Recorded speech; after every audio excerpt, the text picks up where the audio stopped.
Thanks so much for tuning in. This is the first podcast of a brand new venture that I'm getting into. I love talking to people one-on-one and kind of getting into some interesting conversations. And we've taped 3 of these so far. 3 good friends of mine. This first one is with Roy Agee. The second one is with Stephen Mullen. And the third one is with Alicia Michelli. And we had some great talks. And it was really fun. Dove into music, dove into life, dove into being creative. I'm going to try to focus on some of those things and some of the struggles, too, that we all go through as creative beings and getting in and out of those different things. So this one is Roy Agee. Great guy. Known him for quite some time here in Nashville. He's a session player. Plays a bunch of different instruments. Trombone is his main instrument, and he had the awesome experience of being able to tour with Prince and work with Prince up in Minneapolis. He's got some great stories about that. We talked about life, and we talked about just music in general, creativity, the ups and downs of it, and all that kind of good stuff. So thanks so much for tuning in. Thanks for starting on this venture with me, and I hope you enjoy it.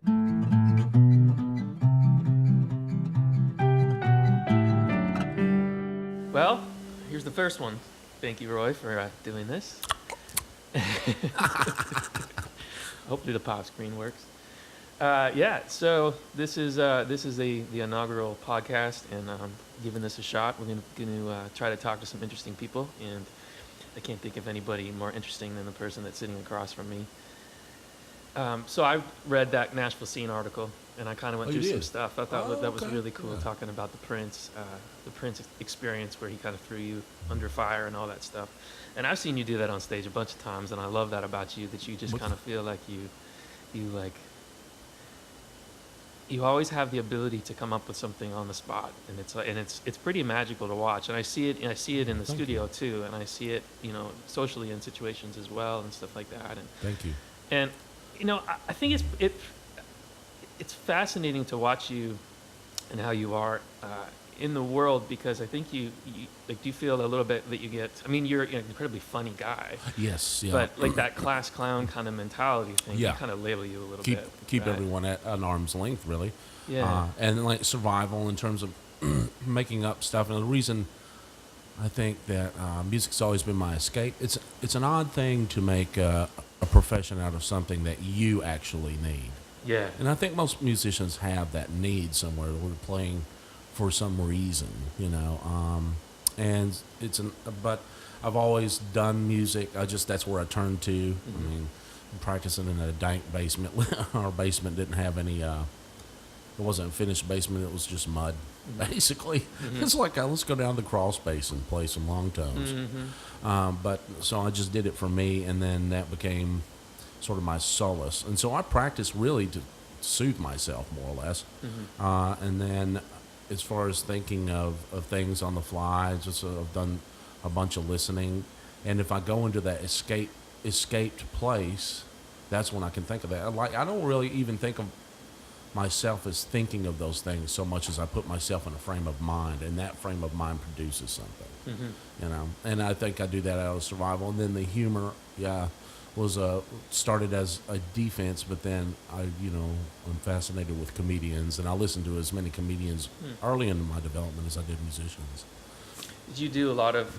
Did you do any improv, like comedy improv, growing up at all, or anything like that? No, I never did any improv growing up, but I did do an acting class in college, and that was interesting. I had to do a monologue where I took my pants off. That was fun. Nice. Yeah, that's neat. I hope you got an A. I hope it was an A. Oh, yeah. Oh, I got an A. That's good.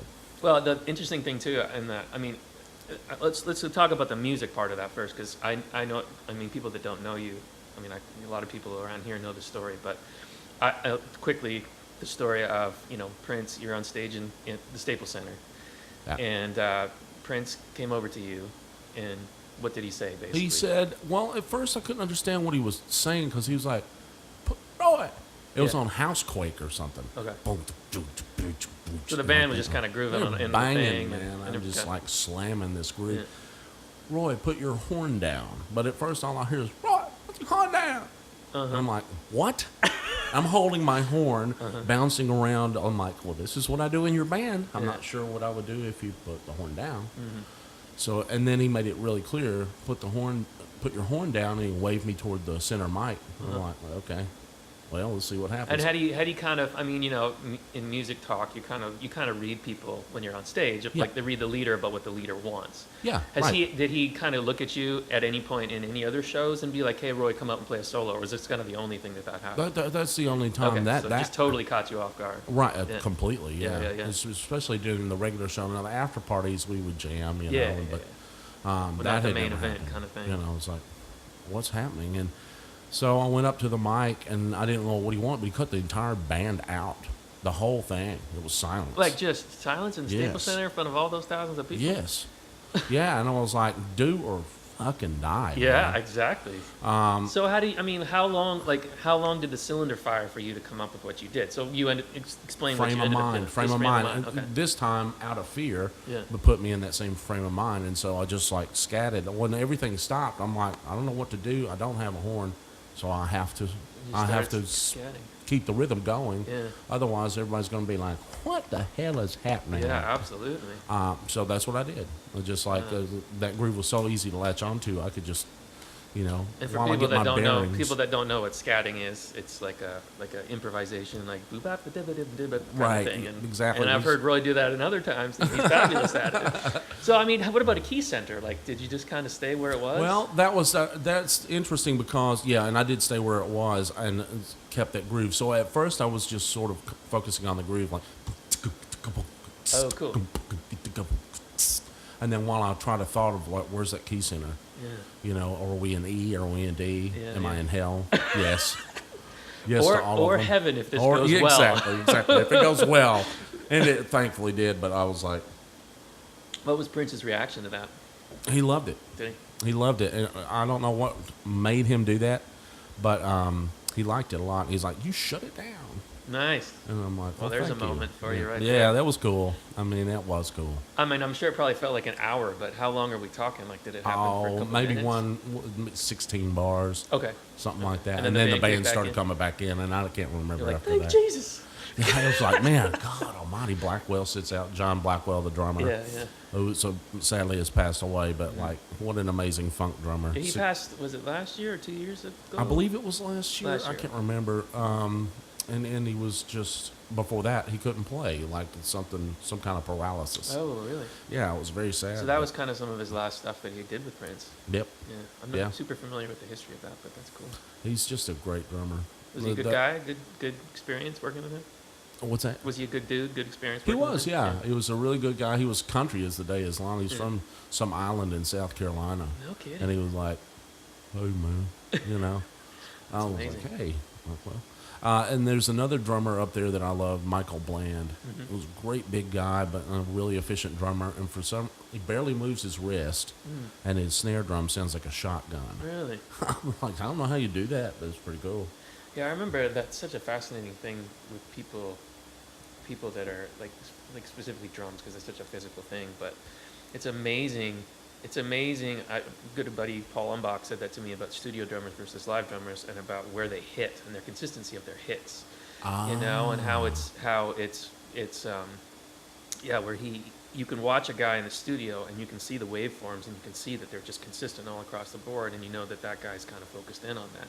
And I think some people just have that and some people don't, but it's fascinating with the movement and how much strength they have and how certain people just like Keith Carlock is an interesting guy because you played with him before, right? Where he tilts his snare drum. Yeah. And it's kind of like he's over top of it and he's like playing it like you would if you're standing up, Yeah. Yeah, it's interesting and it creates the sound. Whereas on our instruments, it's kind of like everything is so much in our face, in our throats. See, sometimes I've often wished that I had a transparency pill so I could figure out what the hell is going on in the back of my throat and stuff you can't see. And that's what creates the tone. I mean, that's what makes you sound like you for sure. Yeah. And people don't realize that.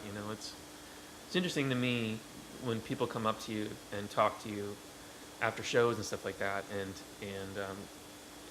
I think that's probably why people gravitate to the drums because they can see that that's their art, that's them. They can see it. But in us, it's all internal, which makes us so unique. Yeah, it totally does. It's just like singers, I think, too. Yeah, singers for sure. Yeah. You know, and I've taken vocal lessons before and trying to figure out how to place my singing voice in the front of my face, as opposed to way back in. And it's helped my trombone playing. Same kind of thing. As things shift forward, I have more control. You know, and so I learn from watching people or experiencing what they're experiencing by taking lessons or whatever. You know, just out of curiosity more than anything. Yeah, there's so much that goes into it. You know, I think it's definitely one of the things that I think that people that aren't in music don't really get. I mean, it's our weight to bear. I think, you know, but it's. Right. I mean, we chose this. And whoops! Did it choose us, or did we choose? I was 13. I made a decision for a 45-year-old man. I heard Mozart's Einklang and Nacht music, and the rest was history. But yeah, really? I feel you. It's like it's kind of one of those things where it chooses you, but then you have this lifelong thing of you're never like before you came over. It's like I spent 2 hours on saxophone and flute, and it was just like, and it's just people don't realize, like they see you on stage for 90 minutes and they think, oh cool, now he's done, and it's like no. And it's because it's like you have all these different, you know, there's runner. It's like you're a runner. I mean, I'm a big runner, and I know you were into running for a while too. It's like, but that's these big physical muscles. But what we have to deal with are all these little muscles, and those things they go away after time. You know. So when did you start running? Since I was really young, probably like 8 or 9. Really? Yeah, I won a 5 against adults. I won a 5K when I was 12. Good God! And man, what are you, bionic? That felt good. I was like, okay, this is something I want to do for the rest of my life. But yeah, when did you start too? Right, you were doing it for a while. I I kind of dabbled with it. It was an extension of bicycling, and that was an extension of doing Zumba at the Y. And that's the time period when I had the heart attack. I was running. Yeah, you were running on Shelby Bottoms, right? That's right. Yeah. But you know, I did try to jump from. I had 6 miles under my belt at that time, and I jumped to 10. And I'm like, that's a little bit of a large leap. That was. I remember you told me that story a little bit. Was it? So you were in the 6 mile. You were running in the east side with the East Nashville. Yeah, the East Nashville club and stuff. Yeah. And I remember seeing you through that time, and you were healthy and you seemed happy and stuff like that. But it's interesting listening to again that Kevin Smith had, I guess it was 3 months ago, he had that heart attack. He was talking about how I guess the cholesterol, and you can explain it better than I can, but the cholesterol that builds up is in your body from the beginning. I don't know if you got that far to the podcast. I haven't gotten that far. Yeah, he talks about, it's really fascinating. The doctor was like, because cholesterol is something that not a lot of people understand, and I don't pretend to understand, but he was talking about how from the day you're born, you start building cholesterol, and it never leaves your body, like it can't leave. So what it does is it starts hardening in your arteries, and that's what happens. So the doctor, bloodletting right now. I need to open this up. Get it out. But Kevin was like, so the Twinkies I had when I was 9 are bad for me now when I'm 47, and the doctor's like, that's nice to hear. Yeah, obviously the thing that blocked his widowmaker part of that thing he was talking about was the cholesterol, and then they just kind of popped it open. So that day you had been doing 6 miles, and then you were like, I'm going to do 10 today, kind of thing. I'm going to go jump to 10. Yeah. I didn't have water. Was very ill prepared. I was just sort of thinking, screw it, let's do it. You know, that kind of mentality. And I didn't have 6 water. 6 to 10 is a big jump. It's a big jump. Yeah. And I did it, but then I started to slow down. All my body parts just started to slow. Like I needed to walk more, and I felt sluggish. And I'm like, man, I just don't feel right at all. And so I felt nauseous. And this is where I'm like, I think I'll know again if I have a heart attack, because that nausea and heaviness in the chest, if you lay down, it just feels like a super amount of pressure. Really? I couldn't really get comfortable when I finally did make it home. But I was running, and then I remember going to a bench and elevating my feet, putting my feet on the bench and laying on the ground, and then somebody happened to bike past. Yeah. And it was, I don't know, it was like a Tuesday at 3 o'clock in the afternoon in the winter. Okay. So not a lot of traffic. Yeah. And they took me home. He said, you need a ride? I said, I think I do. Yeah.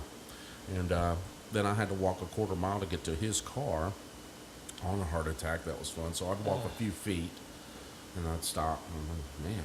And I'd walk a little bit more. And you had never felt like this before? No, not even close. Yeah. And so I walked to the car, and he took me home. And then I remember laying in bed and thinking, man, I just need to rest. I've overdone it, you Yeah. know. But then couldn't get restful. And I was like, it just felt like pressure. Like, have you ever swallowed a gulp of water and you took in some air with it and you feel that sort Yeah. of slow, Push. Yeah. and then it lets up? Yeah. This was that feeling, but it wasn't letting up. Just constant. Constant. Not pulsating, just a constant push. Constant. Wow. Grind, you know, sort of pressure, heaviness. And so I called 911. I was like, well, Jesus Christ, you know, now I got to figure out if it is a heart attack. I don't want to Yeah. ignore it, Yeah. you know. So I didn't. And the firemen came, and they come first usually with the paramedics are on their way. The firemen come. They give me a baby aspirin, Okay. which helps thin the blood and buy myself some time. And they commented on my wife's potpourri.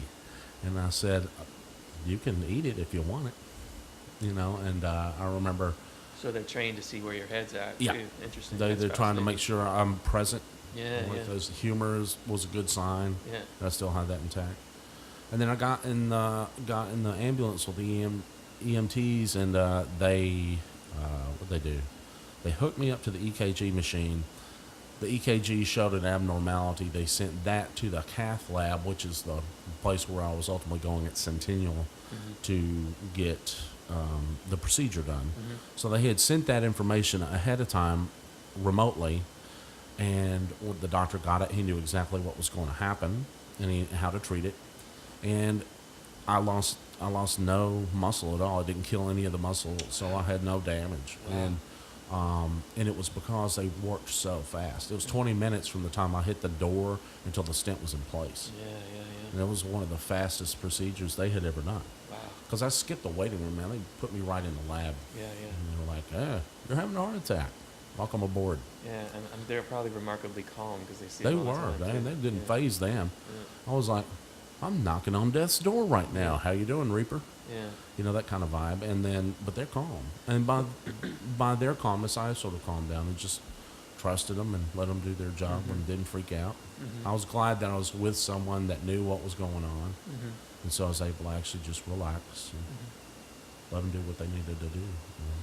What kind of, I mean, it's obviously we all have these things that go through our, happen in our lives that kind of wake us up or have certain aspects of that. I mean, how did you feel? Like, what was the emotional toll that kind of took? I mean, you were doing such great things for your body, and it's like. Yeah, I felt betrayed by my body, man, and I was like, and I had to go through rehab, and you have to really start slow. You have to start all over, basically, because you just don't have enough oxygen. I wasn't used to that, and I was still pretty weak because it's a big procedure. Yeah. And I felt depressed, and sad because I thought, well, I tried so hard, Yeah, but I you were didn't doing have a such great whole stuff. lot of time to really be there because as soon as I got out of the hospital, a week later, my dad passed away. So, and I found out in the hospital, well, Daddy's pretty sick. My family, not a strong communicating kind of family, but they said, Daddy's pretty sick. And I'm like, what does that mean? Like, is he nauseous? What does that mean? And so, a week later, he was gone. And so I just sort of had to process that. Now, when he was gone, both my parents were gone. And I was in, like I said, a shambles of a marriage. And I don't think I've ever felt as alone as I did with that, So I was just healed, and it wasn't a radical sort of wake up, like I'm going to change everything. It was survival. I was still surviving. But yeah. So, I mean, there's a lot of options there. There's a lot of options about how to deal with that. I mean, I think that our brain tries to protect us, and our brain Yes. tries to just I mean, how do you pull yourself out of that? Can you ever pull yourself out of that? I don't know. I'm still pulling. I mean, yeah. Hey. I'm still pulling. I Yeah. still resist all the coping mechanisms that I've learned out of survival instincts, but I still wrestle with them all. Yeah. Yeah, it's like it's that emotional pain, man. That's you can't fix that. It's not like you put a No. Band-Aid on that stuff. And be No, you have to rewire your brain with consistent thoughts that are different. Yeah, it's than what amazing you how you can previously start thought. snowballing down into a path. Like a numbing thing. I mean, I know that feeling too. It's not that. It's not like, I mean, I've never gone through anything like that, but yeah, that feeling of just wanting to suppress it as deep as you can put it. It's really interesting. There's a so I've started to go to like a therapist, which I think is awesome. Oh, that's awesome. Yeah, love and therapy. she's been cool because she's really helped. She really helped to say, like, scientifically there are things that we can do to our brain to rewire it now. Yeah. They figured out triggers. And we were talking about another Rogan podcast talking about mushrooms and LSD and things like that. And they're actually testing that at Johns Hopkins right now. And they're actually finding that she was saying that they're finding that actually LSD is having some effect with people with traumatic stress, basically. Really? And they're taking these things, and it's just basically allowing them to deal with it. So she came up with this really cool idea, and I'm going to totally screw it up. But there's these 4 different things. There's like I don't have to just pull it up. I wish I had saved it somewhere. I'm trying to think of where it would be. But actually, let me get it. Yeah. We're just gonna go down these stairs. Oh, my leg. Yeah, so it's I have a friend that microdoses acid that plays in the symphony, and that's all I can say. But he microdoses on concerts. I mean, like, wow, it helps him with his depression. Yeah. He's not getting high off of it. He's just feeling normal. Well, I think there's something to be said for that. I mean, I think that kind of, the thing about it is it's curious. Here it is. The thing about the psychoactive stuff, from what the guy was saying. So this guy, and again, Tim something was his name. Do you remember what his name was on that podcast? He wrote a book. I don't. And he had never done that stuff before, and he had done. He did it 6 times. So he had never done it, and he was curious about it. He did it 6 times, and Wow. he talks about that in his book. And he also talks about how all these other people in the world that are people that you would respect and love, that have created some of the most beautiful things you've ever seen, are people that had gone on a trip just once or twice, and it just rewired their brain, and they were like, "Oh, life is okay." That's a thing. That's a thing. Yeah. And I know Rogan talks about DMT like that too, where it's like you're in there. And the thing about psychoactive drugs is nothing is being, from what the guy was explaining, nothing is being pushed on you. That is your brain coming up to the surface. That's what I remember that phrase in the podcast and thinking, "Oh my God," and that made me feel less afraid of it. Yeah, I mean, I think that it's early on in the process, and I think it's definitely worth exploring. I mean, I've never done it, but it would be worth researching and figuring out if it's helping people. But the fascinating part of that podcast, and what he was saying, was what it does is we have this part of our brain that they've actually scientifically found, which is the ego part of our brain, which is the thing that's constantly running. So it's the thing that's like, the thing that's telling you, this is the crappy things that happened in your past, this is the shitty things that are happening in your future, these are the things that are happening right now, your day sucks, all the things that it's trying to protect you from, basically. And the way that she explained it, those are what's called exiles. The things that you're kind of, that this ego is suppressing. Yeah. So, and again, I'm paraphrasing both of them because I'm not a scientist, but what it's doing, the psychoactive drug, is actually silencing that ego part. Oh, so it's bring allowing it to you me, to baby. feel those exiles, and it's allowing you to deal with the trauma. Yeah. And they do that through therapy, and they do that through, and again, I'm just early in that process of learning the different ways of opening yourself up to doing that. But so she has this really amazing thing, and it's the internal system, and basically we have 4 different parts of our body, which is managers, which is like the judgment, the passive, the planner, like the people, like, this is how I'm going to get through my day today. And the managers are constantly fighting off firefighters, which are the things that are like self-harm and violence. So you harm yourself, and then the managers kind of jump in and they go, no, like, don't do that to yourself, or like try to process that. And then you have yourself, which is the core, which is the best part of you, which is your calmness, curiosity, compassion, creativity, courage, clarity. Like, the word clarity to me is the thing. That's what we want. We want the self. Yeah. And then you have your exiles, which is your loneliness, your dependency, your worthlessness, and all that stuff.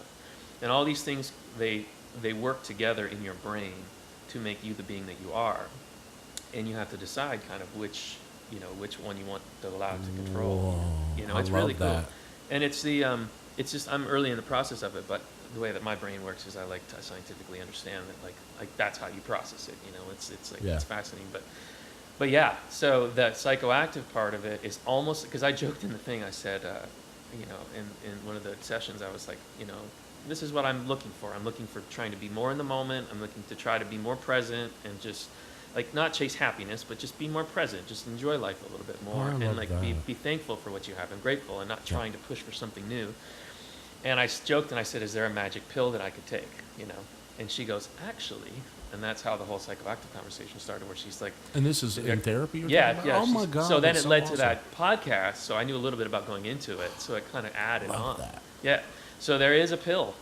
it's called LSD. Yes, and here you go.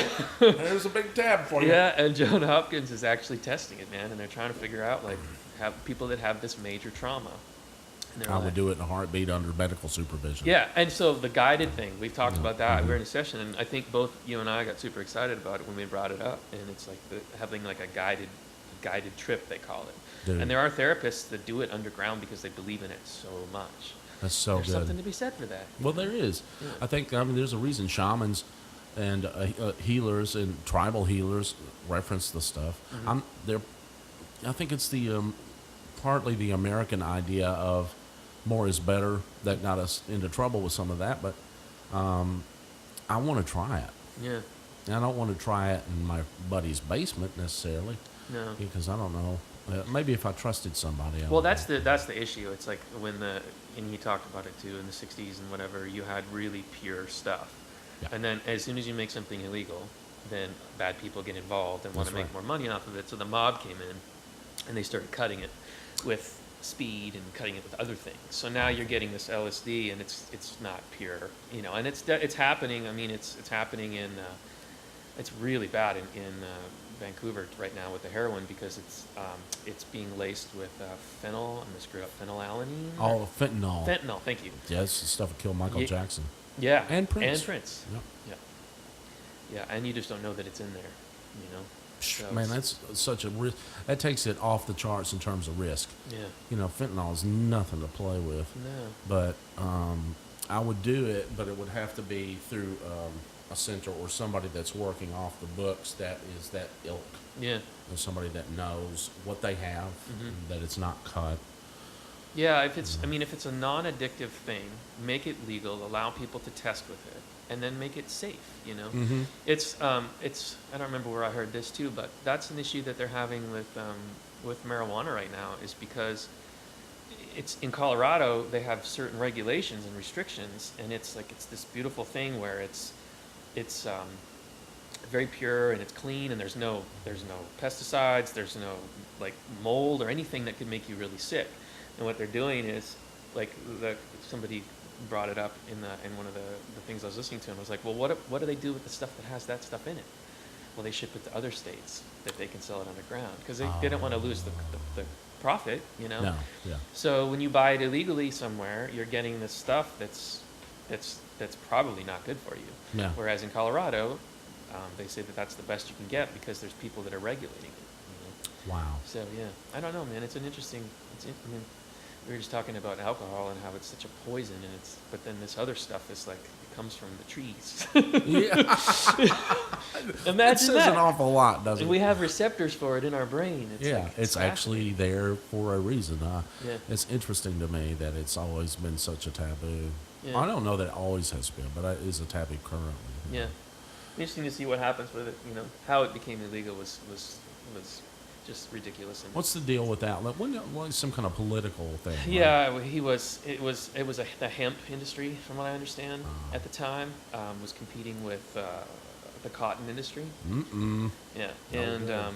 I don't know the exact details, and I probably should because it's an interesting story. But government got involved, and it was a lobbyist, as all that happens, and was like, we don't want to lose this hemp industry, or we want to lose the cotton industry. Right. Through hemp, which is a way better thing. Yeah. I mean, it's so good in so many ways. You know, it's a healer. It's everything. All the CBD oil that's coming out now and all that stuff that they're finally allowing, it's like changing people's lives. Yeah. And so they came in and they're like, let's make hemp illegal, which eventually led to You know, and I think there's a better explanation than what I just said, but that was definitely part of it. It was just this ridiculous thing, and then Nancy Reagan comes along and does this is your brain on drugs, and then everybody's like, oh, Schedule I narcotic, you know, and you grow up. I mean, you grow up through it, and you really think it's this terrible, awful thing, you know, and it really is, because if anything that's illegal is causing bad things to happen. Like there's crime now associated with this thing. So, but yeah, it'll be interesting to see what happens. I think it has more to do with how we pigeonholed it than the actual drug. That's a good quote point. Unquote, more botanical, I prefer to say, but it's what we did with it and how we criminalized it, and then that brings out all the characters, just like you're saying, that want to make it stretch because of more money. Yeah. And so they cut it, or they'll give you ditch weed, crappy. Yeah. What is this, ground up lawn clippings? What is this? I remember so many movies that are like that, where I forget what movie that was, where the guys, and that's how I really know about marijuana is through movies. But it's like, it's like you smoke, they're smoking it in the movie, and guys like, I'm incredibly high, and it's like, well, that was from my backyard, the grass. I'm glad you liked it. It's crazy. Yeah, it's just Johnson grass. Oh my God! You could sell this, man. Man, we're gonna get real high. Yeah.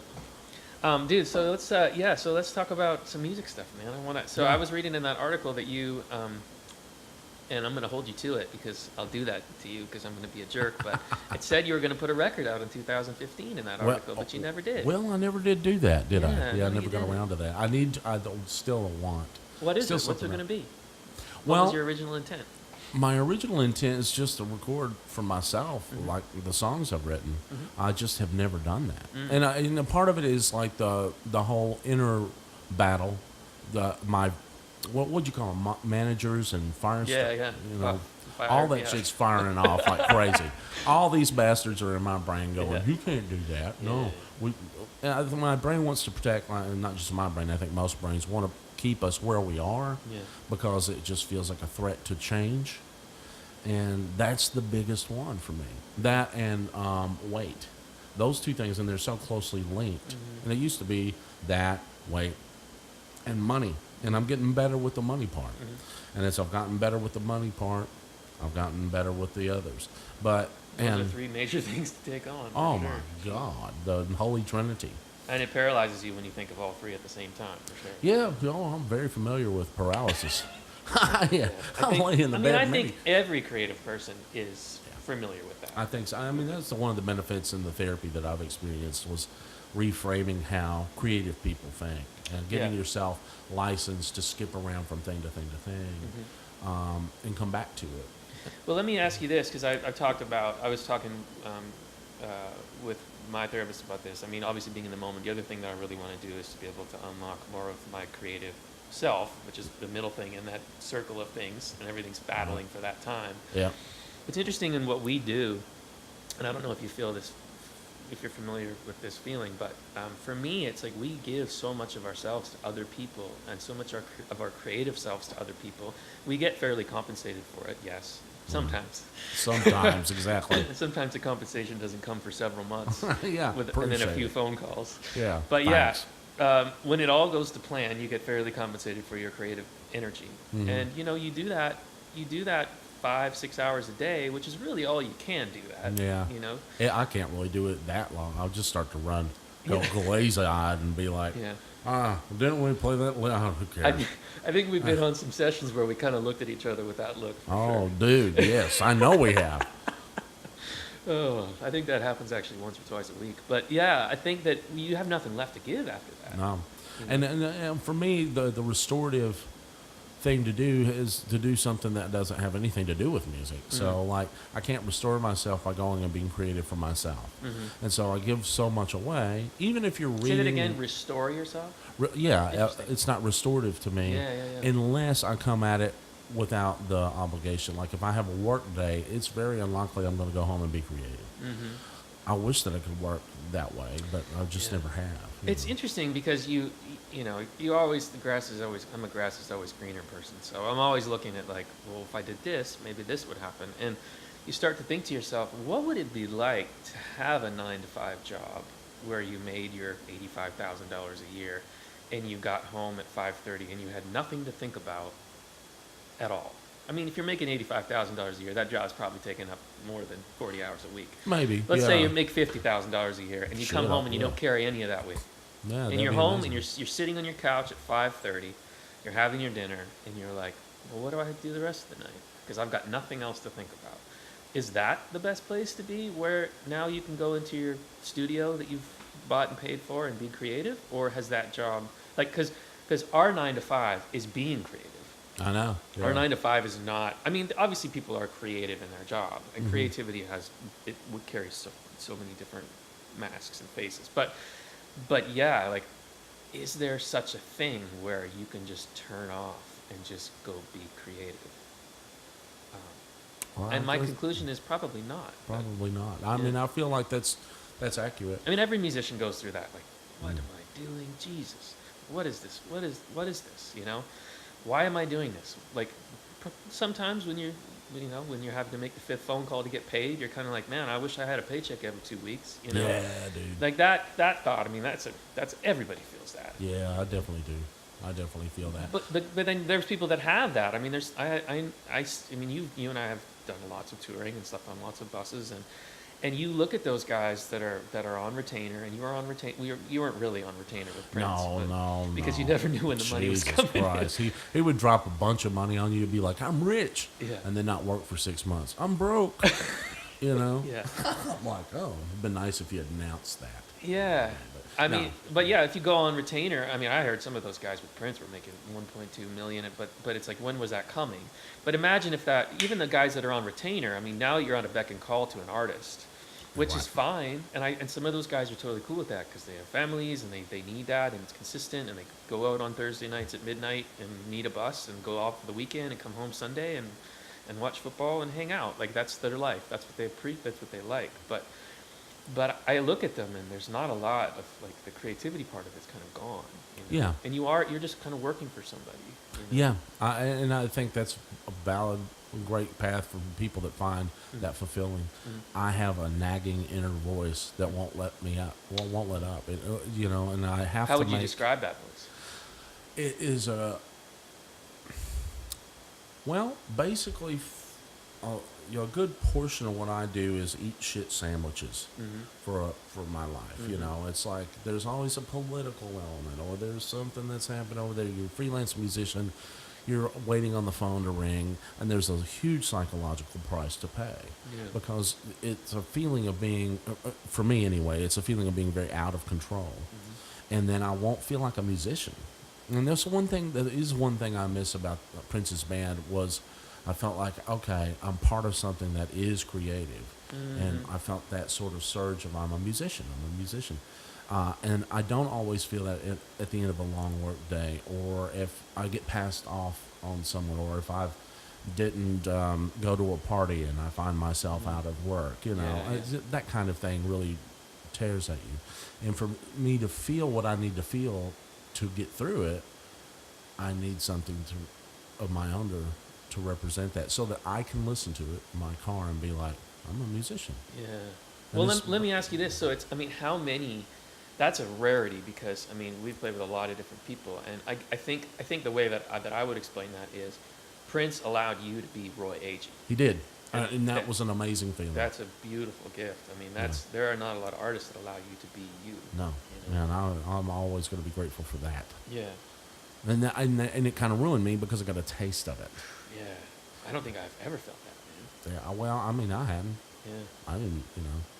No idea. I was a personality, and I was seen as a person and a part of a greater good. And I just felt like I can just be me and not have to think or censor or hide or any of that, and I miss that feeling. Yeah, that's a good feeling. Yeah. Especially at that level. I mean, Yeah. you're being accepted. I mean, every musician has an ego that's in there where you want what you do to be liked and accepted. I mean, if you don't have that, you're not a musician. I know, yeah. I mean, if people are sitting on their hands after you do something that you're proud of, that's not a good feeling. No. I mean, been there too. Yeah, Oh. I know that feeling. What do you feel like? what do you feel? I mean, obviously you've had a really traumatic thing happen to you where you're staring at something where you thank God you're still on this planet, Yeah, know, but yeah. there's a possibility that you were not going to be. Right. What do you? I think it's interesting to ask musicians like, what do you want to leave behind? Like, what That's do they want interesting. Roy Agee to like? What do you want Roy Agee to be looked I at? think my legacy, yeah, and I fought this most of my life because I wanted to make something. Still do want to make something, but my legacy is more about the people that know me. Cool. You know, I see that. Yeah. personal, like kind of like my dad. You know, Yeah. everybody liked my dad, and Man, the he stories was you a told me about your character. dad, he sounds he was He's an hilarious. awesome He's guy. an awesome guy. Yeah. And I think there's an element of that with the people I know. So that's something I'll leave behind. But that's really second. That's at the top. Then music-wise, I just want to leave something behind that makes people think of that, who I was as a person, or hear it for the first time. You know. But yeah, I don't even know. I mean, other than that. how would you? I mean, people are going to have opinions about you. I Uh-huh. mean, do you want it to be? Man, Roy was just a really great guy. Yeah, And I do you think want that to come through in your music? Like, how do you associate how people would look at you with what music you would create? Like, Okay. how would Well, those for go together? me, like I know what I listen to feel a sense of invincibility. Invincibility is not quite the right word, but it's sort of a blend between your spirit coming to the surface of you, and I'll listen to something and feel this overwhelming sense of like, you know, some of the dance music and rhythmic music. So I would like to make something that makes me feel the way I feel. Let me say this. Wait just a minute. Jesus Christ, what's That happening? coffee's going to your brain, Lord man. have mercy, these mushrooms. Your face is melting, man. So, like, I'll listen to music crank as loud as my car will go, and it's always some sort of rhythmic something that makes me I want to drive fast, and it goes, yeah. I want to make stuff that makes other people feel that feeling. So And that's rhythm representative first. of me. Rhythm first. Rhythm first. Yeah. Rhythm first. Something that moves and just is like, just arrests you, hit you in the chest, that kind of thing, where it just sort of takes over, and this encouragement to bring you out. That's what I want people to feel. It was something that I made. Interesting. Yeah, I totally see that association with that and with you. I mean, specifically, not only with just the way that you are and the way that you kind of act, but also the way that your timing and that kind of thing. I think with you, timing is such a thing. Like, that you have that. Yeah, I love that's that. really fascinating to me, especially if some of the hilarious things that I've seen that you do, like whether you're crank calling something or something like that, like timing to like you have that comedic timing. Like, I think that inherently exists in people, or it doesn't. I don't really know if it's. I don't know. But I think time. That's interesting that rhythm and time is such an important element for you. Robin Williams was asked one time who was his favorite improviser. Assuming they would be talking about comedians. Yeah. He said Keith Jarrett. No kidding. So there is a cross between those ways of thinking. I think there's some common ground of jazz improvisers and people that improvise with words, and it's very interesting. And Jonathan Winters was probably my biggest hero in terms of being an improviser and a creative sort. He just had it way. He would play these characters and go off and let them talk out of a step completely aside. Yeah. That's kind of freaky to me. Yeah. Like especially when he would do multiple characters talking to each other. Yeah. That's kind of crazy to watch. Yeah. It just is inspiring. And it was timing, and he would say bizarre things in a grandmother voice, and I was just like, whoa, that grandmother's out. Yeah, you have that, man. I mean, I see it all the time. One of my favorite things that I ever saw. One of the coolest moments was when we finished that big band gig at the Commodore, and the Vanderbilt baseball team was doing the call-in show. Jump ball! And you went around the corner and called into the show, and we're sitting there watching. Oh my God! Oh, excuse me. I forget what name it was, but you were in some basement and you wanted to talk about the pitcher. And Yeah, I was in there. You hear the feedback. I'm right in front of me. I don't realize it. Oh, God, they took it, though. They went right with you. Yeah, they were like, I think they were just happy somebody called in. yeah, I think they were too. Like, well, we'll take it, Jesus Christ. But Yeah.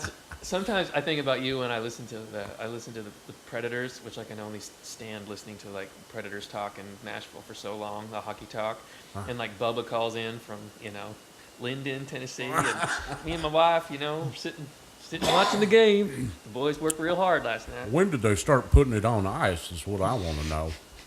But yeah, I'll go into a crowded bar and a sports bar. With all the different TVs with the different events going, and I'll just say things not even associated with what's on the TV, like, get it! Throw that ball at him! Catch it! If somebody turns around and gives you a high five. Oh, yeah. Yeah! Yeah! I don't even know what the hell y'all are talking about. I'm going to buy you a beer. That's a good way to get free beer, man. That dang right. Cheer for their team. Yes. Yes, sir. The Eagles are looking good. This is soccer. I'm sorry. There's probably a team in soccer. It's just not on the TV at the time. Yeah, man. Quick going back to the Prince thing. That was interesting because I was going to ask you about one of your quotes in that article where you were talking about. You said something like it beats being on I thought I was going to be on a loading dock in Mount Juliet or something like that. That shit's as real as it gets. I was curious because we're all grateful for what we do. Mm-hmm. We get to do pretty cool stuff. Yeah, we do. We get to do some crappy things too, but that's part of it. Every job has things that are bad and good, but the majority of what we get to do is create and make music. Yeah. And it, and we pay for it because we have to work really hard outside of the scenes for that hour or 2 hour session to go a certain way, or that 90-minute show to go a certain way. Like, yeah, we spent a lifetime on these instruments, and we'll continue to spend a lifetime on them. But yeah, it's interesting. It becomes relative, and you feel like you're climbing a ladder. And this is probably part of just thinking that you're always being thankful for what you do. But I think you get to certain places, and correct me if I'm wrong. I'm curious about how you feel about this. But like 10 years ago, when I moved to town, I would get in a SUV with a band and drive to play a 4-hour frat party and unload all the stuff, play the party, load the stuff back up at 2 in the morning, and then drive back home through the night. And musicians have to go through that. And I made $135. I mean, that's insane. Right. The question becomes, when do we kind of be like, I'm grateful to do this? Because at the time, I was so grateful because I had to pay my rent. Dude, I'm saying. But then it comes a point where it's like, do you kind of take steps ahead and like get to a place where, okay, the next thing would be like a wedding gig. I've done a wedding gig in several years, and it's like, but there were times where I really needed to do a wedding gig and play Superstition again, in whatever key that band played it in. Yeah, I know. And there was part of that that we needed to do that, and I was grateful at the time. But now I look at it, and if I was in that situation, should I feel grateful, or should you feel like, okay, well, I don't need to do this anymore? So my question to you, getting back to it, was, I read that quote, and I think you answered it by saying that Prince allowed you to be Roy Agee. Yeah. But at what point do we as musicians kind of step back and go, I could be on a loading dock in Mount Juliet? Well, you're not. No. And you'll never will be. No. At what point do we allow ourselves to say, like, well, that's not what I'm going to do? And there's nothing wrong with loading a loading dock in Mount Juliet, because hey, we've all done shitty jobs too. Man. I mean, playing a frat party. I mean, I remember that the last frat party I did, it was we walked into it, and it was a gymnasium in the University of Alabama, and it smelled like piss. And I was like, that's an interesting smell. There's nothing in here, but it smells like urine. Oh boy. So then the end of the night came, and the lights turned on, and you could not take a step without stepping on like a Milwaukee's Best or Natty Light, there was beer everywhere. Dude. And it was beer that I was smelling. And then I was like, before we load, you need to go use the restroom. And I go into the restroom, and there's a dude on top of a naked girl in there. And I'm like, what is happening? And he was doing something wrong because I spooked him, and he ran. And there's this drunk naked girl, and I had to call the cops. And I was like, okay, is that the version of a loading dock for a musician? Like, I don't really know. Like, you're just like, I just played for 4 hours to entertain that person. You know, like is that my version of a loading dock? Well, But I don't think I'm ever going to have to do that again. So at what point do you say, okay, well, I'm climbing a ladder and the floor is coming with me? Like, when do we? You know, everybody talks about how what comes out of your mouth is what you believe. You know, like people say, always say positive things because it'll be positive. Right. Yeah. But, you know, at what point do we not say something like, I could have, you're on stage with Prince in that moment, or I could be doing a loading dock. Like, when do we stop saying that stuff? You know? Well, you see what I'm trying to say? Because it makes yes. sense. Yeah. Good. I'm glad you understand. Yeah. It's, and part of that, I came by and honest, part of that was so fearful that I would return to it. Fear. You know? Fear. I started out with the Bo Thorpe band, which was, you know, awful looking back. You know, like we would travel a long distance, make $100, be gone 2 days. It was like awful shit. Those take years off your life, man. They did, man. The dude that sat next to me that played lead drank, the lead trombonist in that band drank gin like water. Whew. I ain't never seen nobody drink gin straight. Wow.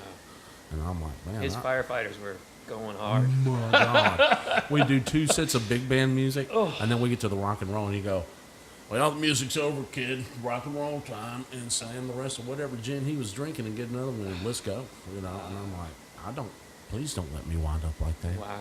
I remember thinking that even then. And for me, it's just sort of like I've taken things as they come, and now weddings don't come, and I couldn't be happier about that. Yeah. I just never liked playing the weddings, and I did so much of that. Oh my God, I did so many weddings, and used to be on the road with a band named Goose Creek Symphony, and it was van. And at that time, I didn't even smoke any weed or anything, but there was this dude named Johnny Ray who I love. He's like, man, I've done every drug. You used to ask me about it. I said, and the first thing I said was glue, and he described the high. Wow. And I was like, you're not playing, are you?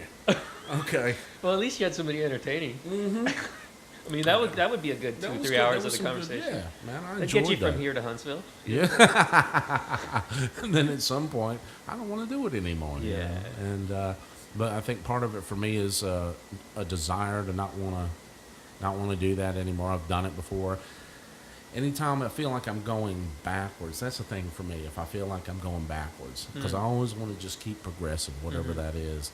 And so going and doing that, or going and playing a wedding, feels like going backwards to me, unless it's a specific wedding for someone I know, or, you know, there are exceptions to it. But I think it's why I was taking wedding gigs last year and then bailing on them. I was like, dude, you should stop taking these. I went through that process too. Yeah. And I was like, I know you that. don't want to do it, Yeah. don't do it. But you look at that calendar, they're like, it's like April, and they're like, August 31st, go to Louisville for $500, and you're like, all right. Yeah, And I'll then, do it. And then it's Friday, and you're like, why do I have to drive? My to life is a Louisville? living hell. I don't want to. I don't want to do this. At 2 a.m, when I get home, yeah, Yeah. nope. But yeah, I don't know. I mean, I think that that's the catch. That's the catch. It's like there's the fear, but then there's the I'm grateful to be blowing through an instrument and making money, but it's still a job. Still job. Yeah. Like that's the thing. It's like it's a question of what. I think people think that we just have this amazingly beautiful life of just, and you get to play Stevie Wonder songs for 4 hours, and it's like, well, I did the same thing last night, and I did the same thing twice last week. You know, it's. I'm not playing with Stevie Wonder, incidentally. And it's not with Stevie Wonder. It's the furthest thing from it, actually. Yeah, exactly. This guy's from Paducah. And it's 105 degrees, and we're in the sun. Yeah, it's I don't know. I mean, at the time you're grateful, but then at some point you probably have to say, well, I'm ready to move on, and you have to believe that, and you believe that, and I think that has a lot to do with the fear of it. And you nailed it earlier when you were saying, when you're waiting for the phone to ring, that takes a toll. It does. It's a big toll, and that's where the fear. It's like that hourglass of, that, or the bucket, the fear bucket. It's called the fear bucket.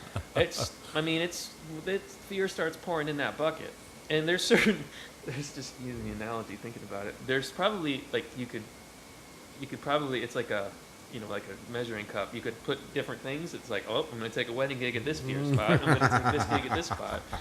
Yeah. And then you get to the very top and you're like, frat party. Here we go. I'll do anything, man. I'll dance a jig. That was why I started driving for rideshare, was because I'm like, I can do this or I can do a wedding. What do you want to do? Drive, baby. Because I can wear whatever I want and quit when I want. Yeah. You know what I mean? And work as much as you want. Work as much or as little as I want, and then I don't ever have to take another tuxedo or anything. Yeah. I think that's a big deal, man. I think we have to make choices about our time. I was having a really, really beautiful discussion with a producer last week, and we were of similar age, and we're kind of at a place where, and we talked about this a little bit, where do you put your time, and where do you put your creative energy? And his wife said something really cool that stuck with me. That said to him, he said, "There's no such thing as I didn't have enough time. It's what you choose to do with your time." Yeah. And if you're saying I didn't have enough time to do X, then you made the wrong choice because you really wanted to do X and you didn't make enough time for X. And that like went through my body like a bolt of lightning. It was just like, wow, that is so true. Yeah. And I think that the catch with that is that's what do you call the euphoria? What's the world you live in? Anyway, whatever. That would be it. But it's not, because we still have to pay bills. Mm-hmm. And I think fear and money, man. That's as a musician. That's so. Man, yeah, I always felt like money was a tool of fear, in some ways, but it's inanimate, so it has nothing. It's paper or whatever. But if you don't have enough, then it's really scary. Yeah. And if you have too much, it can be really scary too. Yeah, I think that I feel you on that. I mean, I know that you went through that, and I think I kind of did as well when I was out with an artist, and it was going, like you're busting your ass. Yeah, man, you gotta live, Man, you're busting your ass. And then you look at the other side of it. It's like you can have, like, I remember years when I lived in Canada where I was below the poverty line, Oh, yeah, I've been several years. Yeah. I lived with my parents a long time. Just living in, I'm like 22, living in my basement, living in my parents' basement, and I'm thinking, yeah, I made it now, hadn't I? Oh, God. Yeah, I mean, but thankful we're in our 20s and we're like, we still have that fire. I also had a level of ignorance. I felt like I was doing good. Yeah, interesting. That ignorance really helped me. How do we get that? Is that in a pill? Can I inject that? My mom was responsible for that. Yeah. He's doing good, Melvin. You need to back off of him. Oh, there you go. Oh, boy. Yeah, so that was that. And then it started to pick up. It started to be easier. A few more gigs here. Moved to East Tennessee. Did a theater gig there. It was like doing time. I mean, it was. Boots, Boogie, and Blues. Shoot me in the face. Oh, wow. How many shows were you doing a week? 9 shows a week. Yeah. Wow. Yeah, it was lovely. And then we did a holiday show at this place that was like a fever dream on crack or something, man. It was like, well, Junkyard Dog's here and Santa's got his sleigh, so let's have a bluegrass jam. Oh, wow. Like, what the fuck? Were you playing trombone? Yes. Oh, wow. I was playing trombone, and oh, man. But I did meet a lot of characters that year. I'm sure they live inside of you, and you can regurgitate them at the beck and call. Yeah. I remember the drummer had a big, like, still to this day has a bouffant hairdo. Still to this day. And he sit drums like that. Oh my God. It was amazing. Man, holy shit. Have you thought about writing a book? Yeah, I would love to write a book. Yeah. What would it be about? I couldn't tell you. Yeah. That's problem number one. Memoirs. Right there. Yeah, memoirs. You've told me, we don't need to go into them, but because I'm sure you have non-confidentiality agreements, but you've told me some great stories about Prince, that those need to be, people need to know those stories. I know. I would love to. Yeah, and I will. I mean, it's real unlikely. Because they're good. They paint him in a really beautiful light, yeah, and they paint him in a light that nobody had access to. Yeah. So. He heard the story of me meeting him. He thought it was funny. Yeah, there you go. Yeah. I mean, so I do need to do that. And I thought about like a book format of having sort of life lessons that I've learned instead of chapters. Maybe 15, 20 life lessons and anecdotes, maybe 2 anecdotes with That's each. brilliant, man. You know, I think that'd be fun Yeah. to do. I've never done anything like that, but I do like to write. I haven't blogged or written anything in a long time now. I don't know. It's just sort of shut off like a tap. Yeah. And then, Well, man, you want to wrap it up? yeah, Thank you that for was doing fun. this. This I was a appreciate lot of it. fun. Thanks for having me. Yeah. Hopefully we can do it again. Thank you for doing this, being the first person. Yeah, I'm pleased. I love it. Roy Agee Music on Instagram. Yep, Roy Agee that's Music. me. Do you have a website? No. No. Nope. Yep. Maybe in 2015. I'll have to go back in time and Do do a your couple album? little things. Yeah. No, I don't have one. I have my domain name for one day when I want to. Good. Well, I'm glad you have that. I have that. I mean, but that's a step. You know? And nobody It's a else step. has that. So nobody else. Yeah. For a while, I lost it. It was going to cost me $5,000. And I said, I'll wait till you cycle back around. They let it. They let it go. And out. eventually they did. Good. Well, thanks, man. Yeah. Thank you. Watch this heavy heart of mine turn this water into wine. Light your match and let it glow, so I know my way home. One more game of tic-tac-toe. You be X and I'll be you. Fall in love like dominoes, then I'll come back home. If I can't find you, go get lost in the simple things. Might I remind you, chase your tail and dream those dreams. One more glass to set me free. Forget right past what's in front of me. I'll be fine, they tell me so, 'cause I know my way home.